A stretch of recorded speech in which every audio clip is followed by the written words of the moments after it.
And available on Odyssey, TuneIn, iHeart, and on the WHPC app. 90.3 WHPC. 1, 2, 3, 4.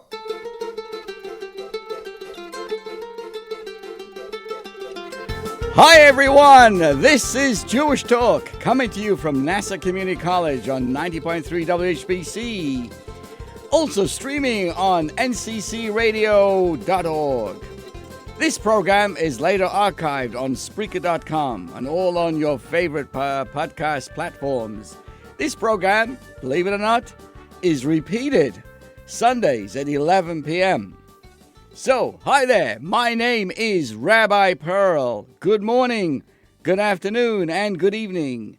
This, of course, depends on when you are listening or watching. Oy Gewalt, did I forget? You can actually see us. I'm waving on Facebook Live, on WHPC, or on my own page, facebook.com, Anshul Pearl. As we say good morning to Jeffrey Hirsch, unbelievable. They couldn't sleep last night. So Karen Dumbeck and Jeffrey are here early. So hello on the radio, hello online, and hello to the world. Today, I'm going to be sharing with you some information, some interesting ideas, and then we're going to even talk about what makes pickles kosher, as we say hello to Jeannie Marie. And then we're going to discuss some very, very important issues, and that is, Jean Brandonston, where was God on October the 7th? Number 4, why should you dance when you hit rock bottom? Hello to Patty Fuchs. We miss you, Patty, and your whole family. Wishing you and your mother and everybody well. And number 5, if we get that far, is the real answer to anti-Semitism. So sit back, as we say hello to Dr. Eitan Kolshevsky, who reminds us that every moment of the day we should have in mind what's going on in the land of Israel to our brothers and sisters. And particularly, we recognize a 21-year-old female soldier in the IDF, Shia Germai, who was killed early today fighting terrorists. May her memory be a blessing. Now, this is something very, very important, kind of tongue-in-cheek. And that is, we've had a little bit of a dusting in terms of the snow. If you live further up, the 278, whatever it is, further up, they've had much more snow. And as I mentioned to one of our wonderful distinguished members, the Shabbos, there isn't an area in Jewish life that Jewish law does not have something to talk about, to discuss. And why would that be? Because the truth is, this is God's world, and God created everything in this world, down to snow. Oh, I know you're going to say the snow came for this, because of this clouds, because of the weather. Ultimately, everything comes from Hashem. So I thought, on a lighter note, before we get into some very serious subjects, is what you need to know about snow on Shabbos. And now this is something that bothers Zalman Weg. He when he sees snow outside, he quickly goes to the code of Jewish law. Can I walk? Can I go? Can I throw snowballs? Can I, snow? What can I do? Can I clean up the front yard? What can I do? As we say hello to Lavana, Shavua Tov, to Linda Zellickson, and to everybody out there. So what do you need to know about snow on Shabbos? So if you live in a cold climate, there comes a point in the winter where you barely notice the snow. Here on Long Island, there's a shtickle snow. They talk about snow. Everybody's changing their plans. They're getting out their boots and they're coming inside. They're looking out the window 45 times a day. Checking on the iPhone. Is it going to snow? Will it snow? How much snow? Will it go to the east? Will it go to the west? That's how it goes on Long Island over here. But, you walk in it, you shovel it, and you salt it when necessary without giving it much thought.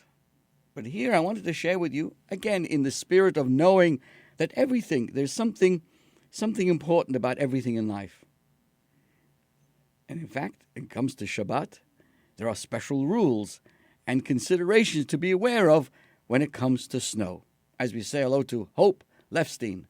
Wow. Hello to Robin Rosenberg. So here's what you need to know, and I know that many people could not sleep all night wondering, what should I do if it snows on Shabbos? Is it okay to touch the snow? As a general rule, any item that is unfit to be used on Shabbos should not be handled. This classification is known as muktzah, put aside. According to most halachic authorities, clean snow is not considered muktzah because you can use the melted snow to, say, wash your hands or water your animals. However, Rav Moshe Feinstein, a great halachic decisive of our generation, and others argue that since we don't commonly use snow today to wash our hands, etc., it's considered muktzah. Of course, if the snow is so dirty that it'll be useless once melted, everyone agrees that it's muktzah, set aside, and therefore cannot be handled. And that should put everybody at ease now when you come out on Shabbos and you see the snow. What about walking on the snow on Shabbos? When you walk on the snow, you normally crush it, unless you're an angel like some people I know, Holly Feynman Lapanel. When she walks on water, she just has no problem with that. When you walk on snow, you normally crush it. And when you crush snow, you may melt it. So, can you melt snow on Shabbat? Good morning to Susanna Shalom. Well, you can't crush snow in order to get water. Just like you can't squeeze a fruit to produce juice on Shabbos. However, you can put snow, or an ice cube for that matter, into a drink or a bowl of soup to cool it down, even though it'll melt and produce water. Why? Some authorities say this is okay because you did nothing to make it happen. But there's a stricter opinion that if the melted snow becomes distinct, such as if it was not placed into a cup filled with drink, just on the table, on the plate, it may be forbidden even after the fact. So Jewish law follows the first opinion that it can be melted even if it will become a distinct liquid. But it's customary to follow the stricter approach and only melt snow directly into another liquid. And indeed, that's how Michael Soshnik does. Now, this is all about simply allowing the snow to melt on its own. But crushing snow to make it melt is an issue. However, there's no problem with crushing snow if you're not trying to produce water. So you can break off a piece of snow or walk on it without worrying about the water that may form in your footprints. Some say this is the case even if your shoes are wet, and you can be certain that some snow will melt. Why? Because avoiding walking where snow might melt is completely impractical, especially if you want to go to synagogue and listen to the inspiring sermon of the rabbi. However, some say that if you can easily avoid situations where you know you'll be causing snow to melt, you should do so. What about clearing the snow? Though clean snow isn't usually muktzah, shoveling it on the Sabbath is tricky. Why? Due to the potential issues with carrying it in public domains and the strenuous nature of the task. Let's dig in. Carrying in the public domain. On Shabbat, we all know we can't carry things between the public and private domain, defined as a space surrounded by an eruv. Nor can we carry things for more than 4 cubits, approximately 6 feet, within a public domain. So, shoveling the sidewalk or even your front driveway may be forbidden, since these unenclosed spaces are often considered to be a karmelis, which is treated similarly to a public space from a halachic standpoint. The other thing to take into consideration is the hard work involved. And I want to say hello to Mike Panis, an unbelievable human being. Unbelievable. Everybody needs a good contractor, painting, all kinds of good things. Give me a call. I'll put you in touch with Mike Panis. Another potential issue with shoveling snow on Shabbat is its hard work. And the Mishnah prohibits moving large objects on Shabbat because of the exertion. So, dear friends, if you're planning to rearrange your your house and furniture, even though it's all within your own house, moving furniture around and heavy, seats and beds, whatever, is not allowed on Shabbat because of the exertion. However, exertion is permissible on Shabbat if it will facilitate a mitzvah. Based on this, many teach that shoveling would be permitted if it would allow people to get to the synagogue, provided, of course, there's no issues with carrying. But there's another thing to consider as well. And I'm sure everybody's so delighted this morning. Rabbi, I got up early to hear you, and all your hakana chinik is with the snow. Enough with the snow. Well, hang in, everybody. There's something else about to consider. It is forbidden to dig on Shabbat or create a smoothen out ridges in the dirt. So according to many authorities, if the snow has hardened and become attached to the ground, it's considered part of the ground. Removing it will be similar to digging something out of the ground, which of course is forbidden on the Sabbath. Some say this would be overridden in extremely dangerous situations. If the snow is soft, you would be allowed to remove. By the way, I have to interrupt myself. That's why so many people are moving to Florida, because there's so many laws about snow.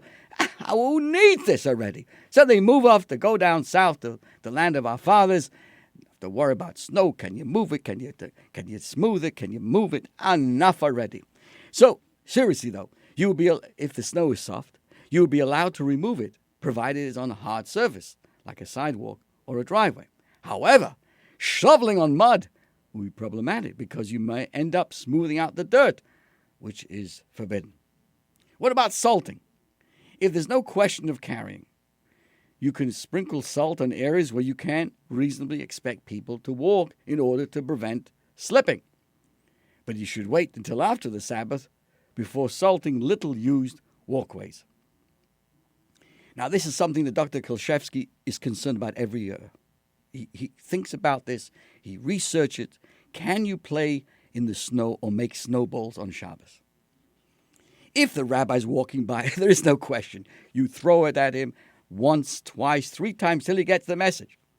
Just joking. So, as previously mentioned, if your snow play involves carrying the snow outside of the Eruv, it's a no-go. Also, if the snow is muktzah, such as filthy snow, playing would obviously be an issue. But how about playing with clean snow in an enclosed yard? At the back of the synagogue, the kids go out there. It's a snowy day. Can they go out there and play snowballs? I would say during the rabbi's speech, it's a mitzvah to go out. Is that an issue? We've already discussed that mashing or pressing the snow can be an issue if it produces water. Many are not concerned about that, especially in this case where the amount of water produced is negligible. Building a snow fort or a snowman constitutes bone, building, which is forbidden on Shabbat. Some extend this to snowballs as well. Sorry, spoiler alert. While others are lenient, arguing that bone is mostly limited to more permanent structures. In practice, most authorities are strict and would not allow the forming of snowballs on Shabbos. Some are lenient for kids below the age of 9, but most are not. One clever way to avoid the issues is to build your snowballs and forts before Shabbat, which would make them acceptable for Shabbat play, providing that there's no issue of carrying outside of the Eruv. Unbelievable. Now, what about you came into the synagogue, you actually got up on a Saturday morning, and you said, I'm inspired. The snow outside, it's rain outside, but I got to be in shul. And you come to shul, and you got your whole hat and your whole coat is filled with snow. Can I brush the snow off my clothes? You think it's so easy to do.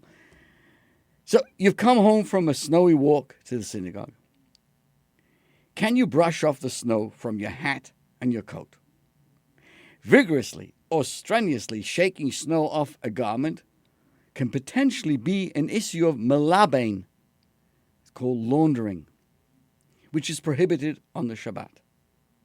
Laundering money is actually prohibited any day of the week, but we're talking about laundering of the coat. Instead, gently shake the snow off. If the snow has already melted into the garment or hat, then just let it dry out. My friends, I know you're wondering what on earth are you talking about. Jonathan Wolf has just joined us. I just wanted to share with you that even snow and all these different aspects have the Jewish law has something to say. And it relates to, as we've been discussing and learning in our synagogue, that even the intention of eating kosher food should be with the intent of getting energy, be strong, and to be able to fulfill our mission in this world. Simply just hanging out over here and living it up just for the sake of living it up is not part of our lexicon. Which brings me now to the subject of why are kosher pickles kosher. This is something that's been bothering Dorothy Rothstein for years. What makes kosher pickles kosher? Let me start by saying that even if a pickle jar is marked as containing kosher pickles, it does not necessarily mean that the pickles are actually kosher to eat. And it's not just pickles. Kosher-style restaurants may serve chicken soup with matzah balls. But my friends, here's the spoiler alert. That does not mean that the food is kosher. Kosher usually refers to something that is permitted according to Jewish dietary laws. With pickles, however, kosher merely denotes a specific pickling style. Pickles, like any other product, need to be certified kosher. The good news is that the most major kosher pickle producers in the U.S. are certified kosher. A little bit about the history of kosher pickles. Pickles have been around for a very long time. In the pre-refrigeration era, one of the best ways to preserve something was through pickling it. According to one theory, cucumbers originally came from India, and they were first pickled in the Tigris Valley. Cucumbers are mentioned in the Bible as one of the foods the Jewish people ate when they were slaves in Egypt. Fast forward to the late 1800s and early 1900s, which I remember so well, when many Jewish immigrants arrived in the United States and introduced a unique recipe for pickles, which would become known as kosher pickles or kosher dills. Cucumbers were placed in a large wooden barrel of water together with dill, garlic, spices, and kosher salt, and they were left to ferment. Depending on how long they fermented, the finished product would be called either half sours or full sours. At first, these pickles were sold on pushcarts. Then shops started selling them straight out of the barrel. And eventually, a whole industry developed. Pickles prepared in a style that resembles those of the original Jewish pickle makers have become known as kosher pickles. Dear friends, this morning, really, you're getting information, such information that you didn't even ask for. Officially, genuine kosher pickles are naturally fermented in salt brine, usually from kosher salt, and flavored with garlic. It has been speculated that one reason for the use of salt over vinegar is that vinegar poses various kashrus concerns since, for example, it can come from wine, which has special kosher considerations. Nowadays, it seems that many companies do add vinegar to their kosher pickles. In fact, according to the USDA's database of products, some companies don't even add garlic to their kosher pickles. So some of these kosher pickles, while they may actually be certified as kosher to eat, are not genuine kosher pickles. Go figure.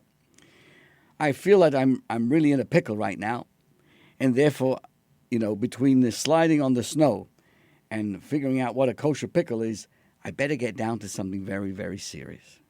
And that is, my friends, where was God on October the 7th? Two boys, great troublemakers who always got into trouble, were caught for stealing. The mother sent them to talk to the town rabbi. So the two boys went to talk to the rabbi, and he asked the younger child to come in first. Do you believe in God? The rabbi asked the young boy. Yes, he responded. So do you know where God is? The rabbi continued to ask. The young boy had a puzzled look and on his face and said, nope. The rabbi said again, do you know where God is? The boy looked back and said, I already told you no. The rabbi asked a last time with a louder voice, do you know where God is? The boy ran out of the room to his older brother, sobbing. The older brother asked, what's wrong? And the young boy answered, we're in big trouble now. God is missing, and they think we've done it. Please don't laugh all at the same time, my friends. It does have an adverse impact on the internet and the radio situation, so take it easy. In this week's Torah portion, Shemos, it tells the tragic tale of a people suffering for decades under a cruel and brutal empire. Jewish male newborns are cast into the Nile. Jewish men are subjected to slave labor, beaten and tortured mercilessly. Jewish life has become valueless. A long time passed, and the Egyptian king died, says the Torah. And the Jewish people groaned because of their subjugation, and they cried out. Their outcry went up to God, and God heard their moaning. The Medrash explains that Pharaoh was afflicted with leprosy, comparable to death, and his physicians said to him his only cure was to slaughter Hebrew children, 150 in the morning, 150 in the evening, and bathe in their blood twice a day. The pain of the Jewish people reached an unbearable mass. It was at this point that in a remote location, in the Sinai wilderness, God persuades Moses. We all know this is another important information that you really were thinking about all day and all night, about the snow and about pickles. And now I'm going to tell you something more and more, very important as well, that you may be able to change your noses, but never your Moses. In any case, God persuades Moses to leave his introverted life as a shepherd, to enter into the lion's den, and go and liberate his broken people from bondage. Now, in a very uniquely powerful monologue between Moses and the Almighty, Moses says to God, behold, hello, I will come to the children of Israel and say to them, the God of your fathers has sent me to you. And they will say, what is his name? What shall I say to them? What does the Torah say? He says, Ehyeh asher ehyeh, which translates, I will be as I will be. Replies God to Moses, tell the children of Israel, I will be, Ehyeh has sent me to you. At the surface, it seems like a senseless reply. Moses asked God for his name, and the response is, I will be as I will be. What is that supposed to mean? So along comes the great biblical commentator, Rashi, based on the Talmud. He fills in the missing words. And he says, this is how it's to be read. I will be with you in your present distress, just as I will be with you in the future exiles and the persecutions. But this too leaves us wanting. Moses asked God for a name, for a means of identification, which he could communicate to the Jewish people. In response, God presents a verb rather than a proper noun, an activity rather than a description. Did you ever hear of a name, I will be as I will be? Ehyeh asher ehyeh? Well, I want to share with you what 40 years ago, this was January the 8th, when the Lubavitcher Rebbe, in an address soaked with tears, presented the meaning behind this exchange. We're discussing now, dear friends, an important perspective of where was God on October the 7th. So hang in with me. To appreciate the response of God, we must first understand Moses' question. Moses tells God, behold, I will come to the children of Israel and say to them, the God of your fathers have sent me to you. And they will say, what is his name? What shall I say to them? The Rambam, Maimonides, whose yahrzeit we just celebrated a week ago, in his famous book called The Guide to the Perplexed, Jonathan Wolfe, he's an expert in that. He knows every word of the Guide to the Perplexed. He raised the following question. Why was Moses convinced that the Jewish people would want to know the name of God, who sent him on the mission to liberate them? Apparently, Moses felt that by demonstrating that he had knowledge of God's name, he would vindicate himself as a genuine prophet. He needed the name to authenticate himself in the eyes of the people. But why? If they had heard of God's name prior to Moses' coming, could have Moses not learnt the name from the same source as they, and not necessarily from God? And if they have never heard of the name before, why would the new name they learned from Moses persuade them to trust him? What is more, Moses prefaces his question by saying, "Behold, I will come to the children of Israel and say to them, the God of your fathers has sent me to you." And they will say, "What is your name?" Moses will be discussing with them the God of their fathers, a God they learned about from their fathers. How is it even possible then that they did not know the divine name? Did their fathers never share with them the name of God? How did their fathers speak about God or pray to him without some sort of description? So here comes the question of questions. When Moses says, "Behold, I will come to the children of Israel and say to them, the God of your fathers has sent me to you," and they will say, "What is his name? What shall I say to them?" He is not searching for a God's ID tag or his title in Who's Who. He is not seeking the technical name of God, which would be meaningless for the people. Moses is addressing the heart-wrenching question of questions, one that will certainly be mouthed by the Hebrews he was being sent to. What is his name? The Jewish slaves will be crying to Moses. For more than 80 years, we have been suffocating under the yoke of tyranny. Thousands upon thousands of our children have been slaughtered so that the king of Pharaoh can bathe daily in Jewish blood. Infants have been robbed from the bosoms of their mothers and cast into the Nile River. We have been beaten, humiliated, tortured, and killed. The Egyptians turned our lives into a hellish nightmare and reduced us to subhumanness. Suddenly, the great and mighty God of heaven and earth, who creates and governs the entire world, decides to feel our pain and sent you to us to set us free. What is his name? The slaves will thunder. You, Moses, say that God has seen the suffering of his people and has therefore sent you to redeem us. You say, Moses, hello, that the God of your forefathers sent me to you. But if he is God of our fathers, hello, where was he until now? And for those who are not listening, I'm repeating, where was he until now? Does an infinite God forget about his children? What is the name, the character of a God who can sit in the heavens and remain silent as babies are torn from their mother's arms and cast into the Nile? And Pharaoh, Zetztazoi, Pharaoh is bathing in the blood of Jewish children. What is the name and the personality of a God who can display such indifference to the suffering of so many innocent people?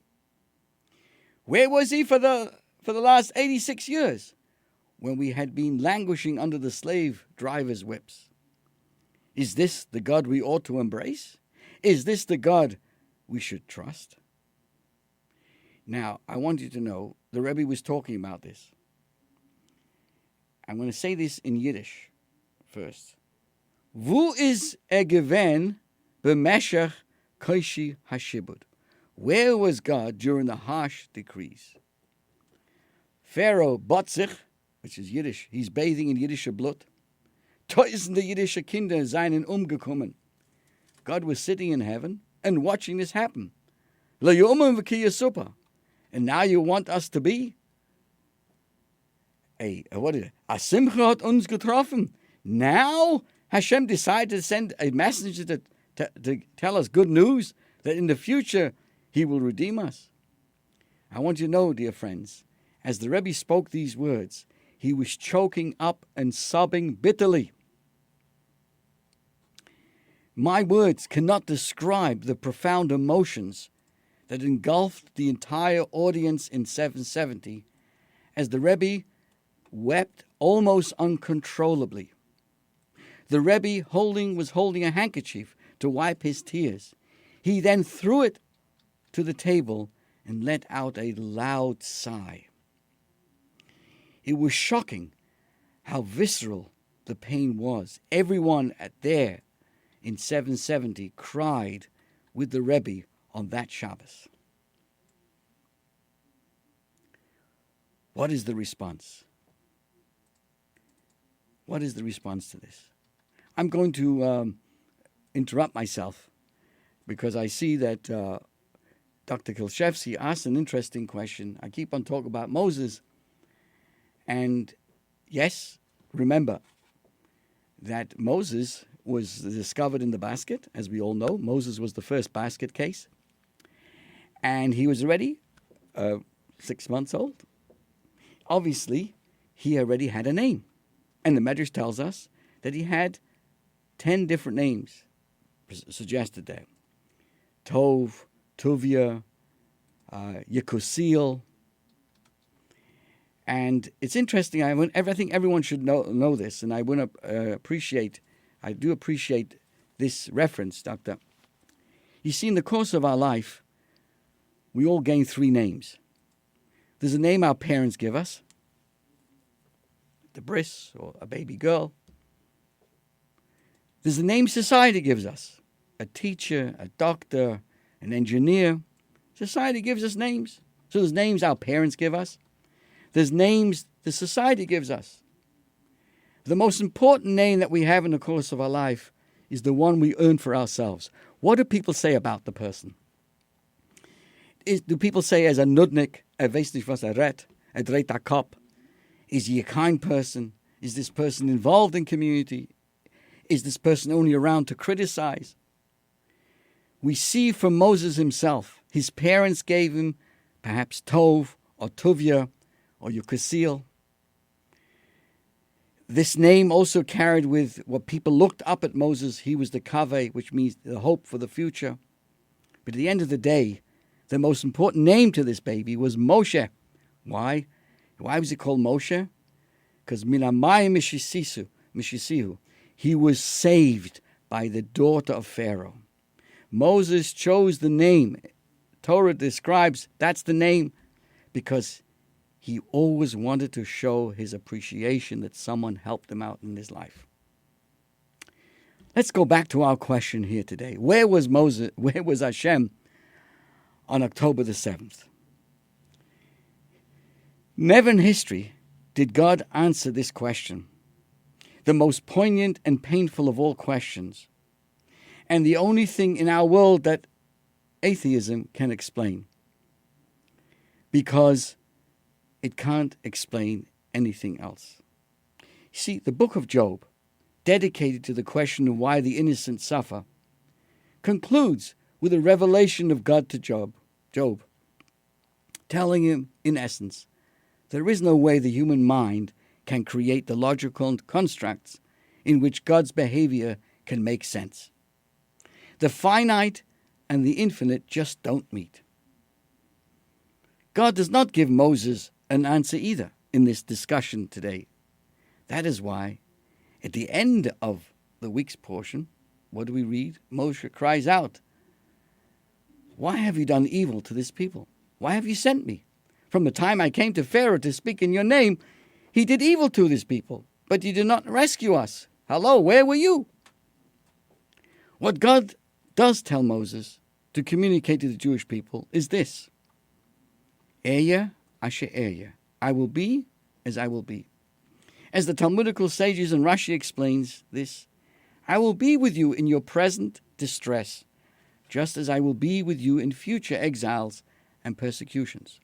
Good morning to Leah de Leon.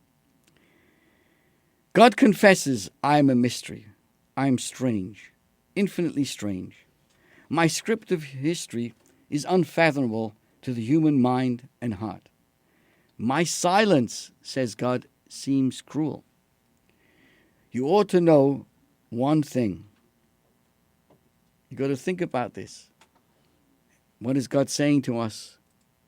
I'm not a detached God, residing in the heavens and objectively governing the destiny of humans the way I see fit. I am present with you in your anguish. I'm in the groan of a beaten slave, the wail of a bereaved mother, the spilt blood of a murdered child. You are crying, I'm weeping with you. You feel crushed, I am crushed with you. No matter how deep your darkness, my presence is deeper still. I do not orchestrate human suffering from some distant planet removed from your existential distress. I'm there with you, suffering with you, sobbing with you, praying for the redemption together with you. The human brain may never comprehend God's mind, but let him not think, God tells Moses, that God, who understands the purpose of pain, gives himself the luxury of not feeling the intensity of the darkness. Every tear we shed becomes his tears. He may not wipe them away, but he's fully present in them. Does this ease the pain? N-O. Ashrei, no. But for many people, it makes a world of a difference. For the Jewish people, it was a lifeline. Because if you, Hashem, the creator of love, of life, love, and truth, is present with me in my pain and horrors, it means that all was not lost. God's presence in the darkness does not make it comprehensible. In many ways, it makes it even incomprehensible. If God was present October the 7th, why did he remain silent? Yet, when I feel that I can cry out to God, who is present and suffering with me in the midst of my darkness, when I know that there is a listening ear, a loving presence, who is together with me, even in the depths of the abyss, I'm a little less lonely. And it gives me something to hold on to in the grief and the loss. If God is present inside the abyss, it means there is more to the story. There's some meaning and dignity in the valley of tears. I still do not understand the story, nor can I. We have no way of wrapping our brains around what happened, nor should we even try. Our job is to destroy evil completely and never again to allow monsters to raise their heads. God created logic and emotion and is infinitely beyond them. Hence, my logic and my emotions have no way of grasping and making sense of his plan and his ways. But this I do recall. God also created the entire experience of love, compassion, connection, empathy, attachment, and caring. If I have any feeling of caring and love inside of me, and I do, and all of us of course do, it does not come from some random mindless and emotionless chemical. All these things, all these questions, all these things that we have as it relates to October the 7th and everything else, it all comes from a living creator who's the author of love and kindness that we all feel. So I can trust and have faith that if I have love, God has infinite love. He created the entire reality of love. So even if I understand nothing, I can hold on to that faith and love. And like Moses and all other greats who struggled with this question, I can say, Im kol zeh ani ma'amin. I still have faith, even stronger. And my job is to heal the world with unwavering moral clarity, goodness, and holiness. So the answer of God to Moses is valid for each of us when we are faced with the same question. October the 7th 2023 changed the Jewish world. The atrocities are beyond comprehension. The suffering and pain of so many unfathomable. Our hearts have been torn to pieces. Many have not slept peacefully in months. Thousands of bereaved families in Israel are struggling with the darkness that has been brought down to the Holy Land on Simchas Torah 5784, corresponding to October the 7th. Domestically, we all encounter people or ourselves who, going through a crisis or experiencing a lot, also cry out, "Where is the name of God? Maybe I can get to know him and understand his ways. Tell me about him. Tell me his name so I can find him and identify him in this living hell." People yearn for answers. Why me? Why my child? Why my family? Are we so evil? There is a lot of pain out there and in here. And people ask all the time, what type of God would allow this to happen? What name and character does such a God have? And how can this possibly happen to me or to this wonderful human being? How can you continue to have faith when you see such suffering? At such a moment, the worst thing we can do is to try and give rational answers. First of all, we do not know the answers. And besides that, even if theoretically you had an answer, which you don't, it is not what helps people in pain. The question of why is not mathematical or philosophical, warranting some sort of logical, quick presentation. When we ask such a question, as we say hello to Joseph Kavanaugh, it is a question coming from the heart-wrenching gut, from the visceral pain. The best and only answer we must give is, Ehyeh asher ehyeh, I will be as I will be. Hashem says, I am present with you now and forever. I can't explain why, but I will hold your hand, extend my shoulder for you to cry on, and sob with you. I do not know how to wipe away your tears, but your tears will become mine. I will walk with you through the valley of the shadow of death. We have no answers. All we have is love and truth and faith and unity and the promise of the Creator that good is destined to prevail over evil. So what are you supposed to do when you hit rock bottom? And I do want to say welcome to Richard Rottenberg and all the wonderful listeners out there. What do you do when you hit rock bottom? You won't believe what I'm about to tell you. When things in life hit rock bottom, start to dance. Listen carefully. This is a beautiful story I shared at our wonderful Farbrengen on Shabbos Mevorachim yesterday at our Chabad in Mineola. There's a Hasidic tale of a wealthy Jew whose fortune took a nosedive, leaving him penniless. He even had to sell his house and beg from door to door. One Friday, after a trip to the mikveh to prepare for the Shabbos, he returned to the dressing room only to find his clothes had vanished. Someone, perhaps mistakenly, had taken his entire attire, the ganze Geschäft, and disappeared with all of his clothes. So here he was, standing helpless, and, of course, in his birthday suit. He unexpectedly started to dance. Onlookers, thinking his troubles had driven him to the brink of insanity, rushed to his aid. One brought him a shoit, another brought him a pair of pants, and together they rescued him from the mikveh. Time passed, and fortune, good morning to Karen Cohen Green, thank you.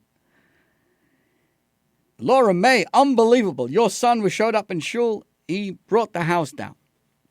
So time passes, and fortune began to smile upon the same Jew. Slowly, he regained his bearings, prospered in business, and climbed back to his former status. One day, another Jew approaches him and asks him the following question. You know, I was at the mikveh that Friday and saw you dancing in the buff. At the time, I thought the depths of your despair had made you go mishiga, drove you mad. But now, seeing you completely normal and quite successful, I'm curious. Can you explain the real reason for your mikveh dance? What brought you to joy, to dance azoi, mit nehela, with nothing on? The Jew replied, listen, my friend, life is a roller coaster. When you're at the peak, you're at top of the epitome of your life in income and, position. You must remember you're on the verge, God forbid, of a possible downward spiral. And each time things got worse, I worried that the spiral was deeper than I had thought. However, when I emerged from the mikveh and discovered I didn't even have a pair of pants to wear, I knew I had hit rock bottom. And from there, the only way is up. That's why I danced. My friends, this is exactly what God told Moses. Now that the situation has hit rock bottom, there's only one way up, redemption. Surely, after the darkness of October the 7th, we will make our way up as well in the fullest sense. I'm looking at the notes here, dear friends. We are hearing now from Benjamin Levine, a good friend, goes back 45, nearly 50 years from Long Beach. Thank you so much. Let's see if I can cover this other subject as well. A real answer to anti-Semitism. Once again, the Torah portion of Shemos begins by enumerating the children of Jacob that descended into Egypt with him, and then curtly says, now Joseph died, as well as all of his brothers, and all of that generation. This narrative always reminds me of an adorable story from the old country about a man who was both incredibly hospitable and miserly. He relished having guests at his table, but didn't want them to eat anything. He would put on a spread of delicious dishes before them, and then, to prevent them from eating, he would bombard them with questions. Where you're from, how are things in your town. Remarkably, he seemed to know everyone. Oh, how was Moshe the butcher? How is David the tailor? How's the rabbi? How's the shamus? How's the banker? He skillfully kept his guests engaged in conversation while he savored his meal, ensuring that once he was done, the table was cleared, leaving no opportunities for his guests to eat. One day, a poor man arrives in town and heard about this wealthy man who sets up this lavish spread but prohibited his guests from indulging. This newcomer was astute. This kenar, sitting down at the table adorned with all the delectable food, the host promptly interrupted and asked him where he was from. As the guest mentioned his hometown, the wealthy man launched into his usual barrage of questions. How's Moshe the tailor? The guest replies he's dead. Oh, how's Reuven the butcher? Asked the host. Dead, replies the guest. Terrible. How's Chaim the rabbi? Asked the host. Dead, replies the guest. Upon hearing this news, the host is visibly shaken. It seems that everyone he knew in the town had passed away. He couldn't fathom it. As he sat there digesting the news and mourning for his departed friends and acquaintances, of course, what was the guest doing? He was indulging. He indulged himself in course after course, relishing the meal unlike anyone had experienced before.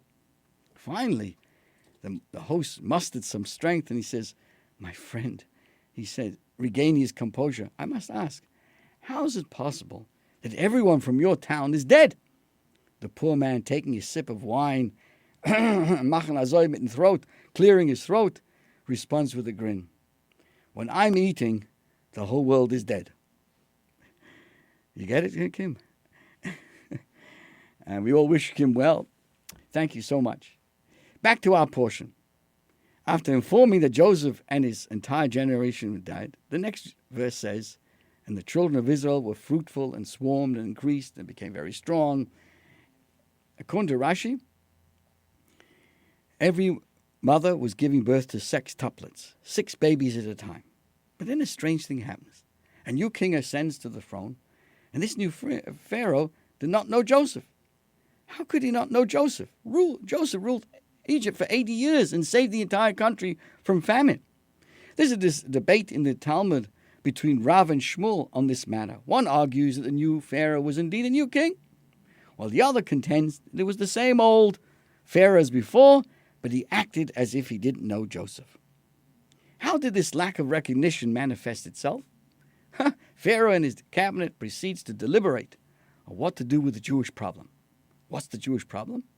Did the Jewish people offend the Egyptians? Were they disloyal? Certainly not. On the contrary, they contributed positively to Egypt's success. Joseph, in particular, literally saved the country. The Jews were exemplary citizens, kind, considerate, educated. So what was the Jewish problem? It was simply that the Jewish people existed. This makes the first recorded instance of anti-Semitism in the Torah. Hatred towards the Jewish people purely because of their Jewish identity. As we know, the Egyptians then proceeded to enslave the Jewish people, subject them to severe persecution. Fast forward a couple of 100 years, God appears to Moses at the burning bush, instructing him, echoing the famous lyrics, Go down Moses, way down to Egyptian land, and tell the old Pharaoh, let my people go.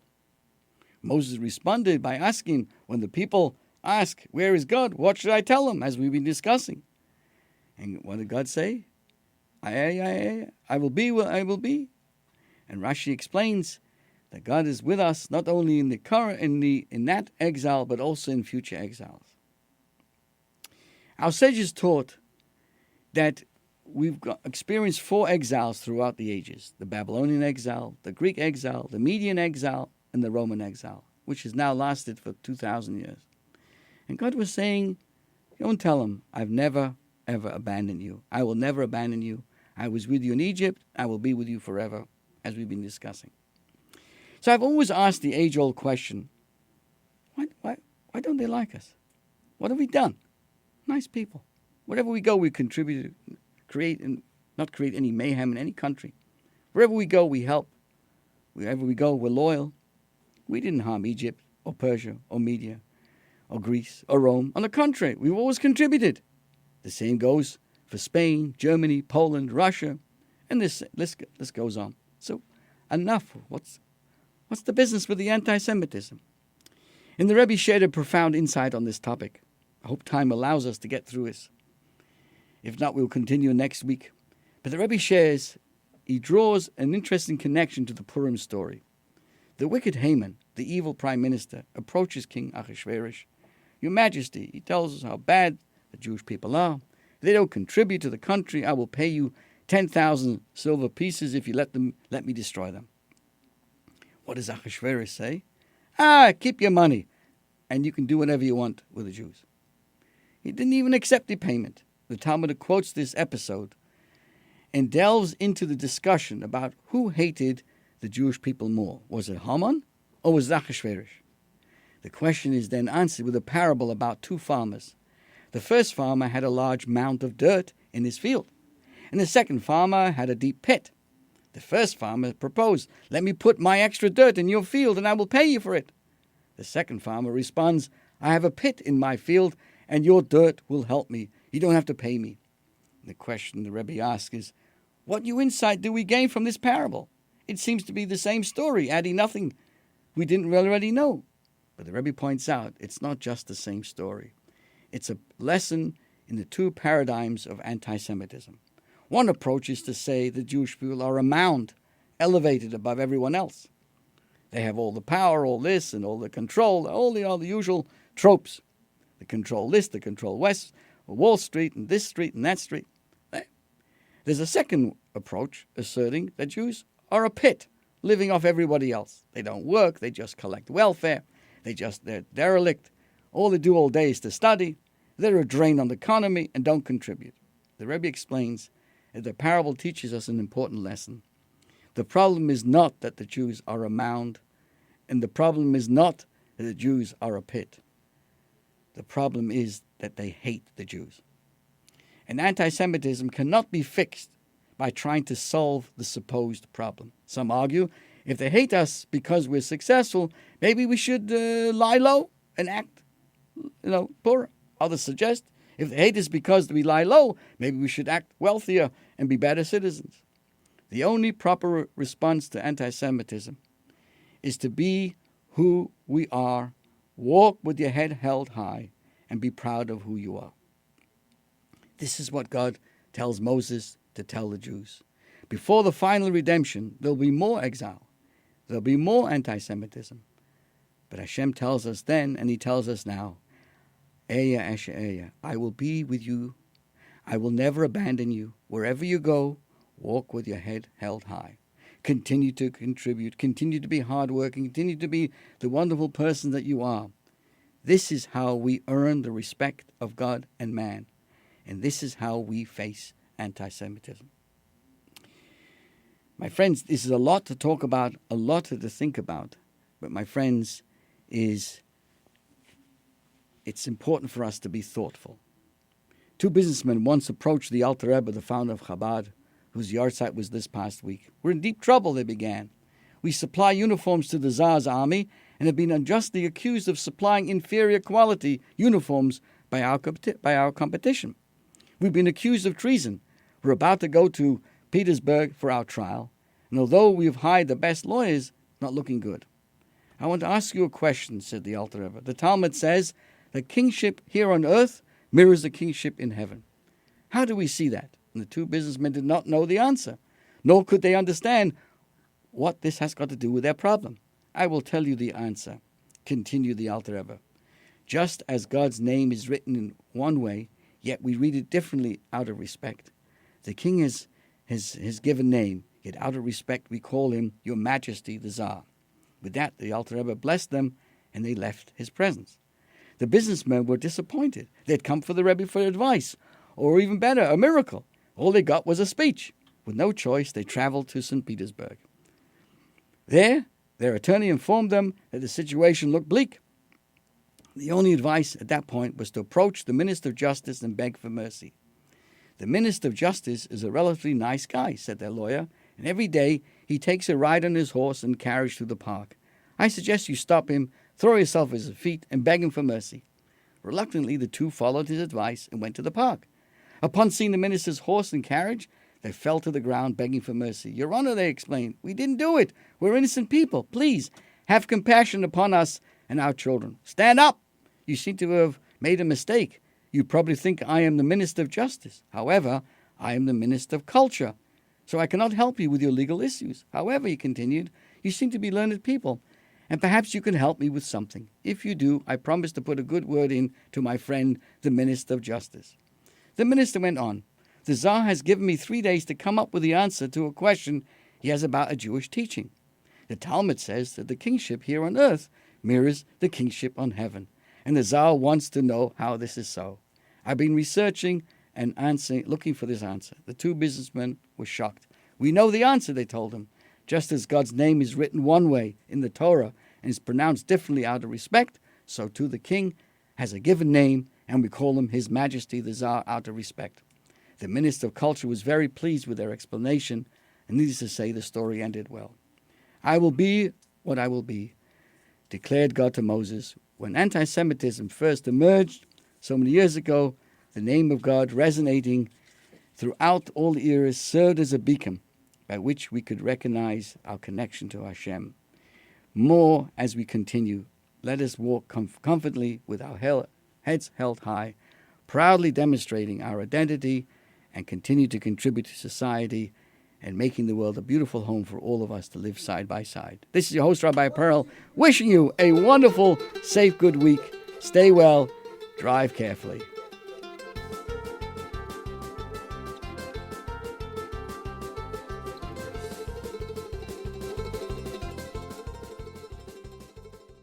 The views expressed on air are not necessarily those of WHPC, its management, or Nassau Community College. Responsible opposing viewpoints will be considered by emailing them to whpc@ncc.edu or by mail at WHPC 1 Education Drive, Garden City, New York 11530. Thanks for listening to the voice of Nassau Community College, 90.3 WHPC. This show on 90.3 WHPC is brought to you by Triborough Pharmacy. Hi, I'm Barry Newman, the pharmacist at Triborough Pharmacy, which is a full-service pharmacy offering a full line of prescription drugs and over-the-counter products, Notary Public, and the DMV vision exam. We accept most insurance plans. Located at 3720 Ditmars Boulevard in Astoria, Queens, just blocks from the Ditmars Boulevard train station. Open Monday through Friday, 10 a.m. to 6 p.m. More information is available at 718-777-7033. Ask for Barry or Joe at Triborough.